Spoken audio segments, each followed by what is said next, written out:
વરસાદ બાદ અમદાવાદના બોપલના સ્થાનિકોની દયનીય હાલત। બોપલના વિભૂષા બંગલોઝમાં વરસાદ બાદ ગટરના પાણી ભરાયા। ચારે બાજુ બંગલોઝમાં ગટરના પાણી ભરાતા સ્થાનિકો પણ પરેશાન છે। સ્થાનિક લોકોએ અનેક રજૂઆત કરવા છતાં પણ કોઈ પગલાં લેવામાં નથી આવ્યા।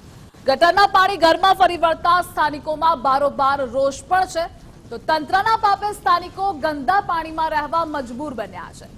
તંત્ર ગટરના પાણીનો નિકાલ કરે તેવી સ્થાનિકોની માંગ છે। ગુજરાત ફર્સ્ટ પર સ્થાનિકોએ પોતાની વેદના ઠાલવી।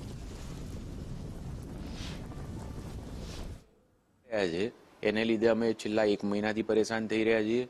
વારંવાર કોર્પોરેશનમાં કમ્પ્લેન કરી, 2-3 દિવસ પહેલા એ લોકોને ફરિયાદ કરી, બહુ જ ફરિયાદ કરી। ત્યારે એ લોકોએ કોઈ મોકલ્યા, જેટી મોકલ્યું ને બધું કરીને ક્લીન કરાવડાવ્યું, પણ બીજે દિવસે પાછો વરસાદ પડ્યો અને ફરી અડધો જ કલાકમાં ફરી આ ગટરનું પાણી બેક મારવા માંડ્યું।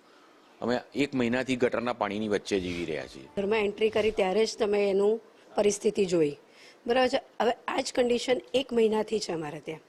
વરસાદ જ્યારથી ચાલુ થયો ત્યારથી જ આ જ કન્ડિશન છે। પાણી બેક મારવા, ઓવરફ્લો થવા।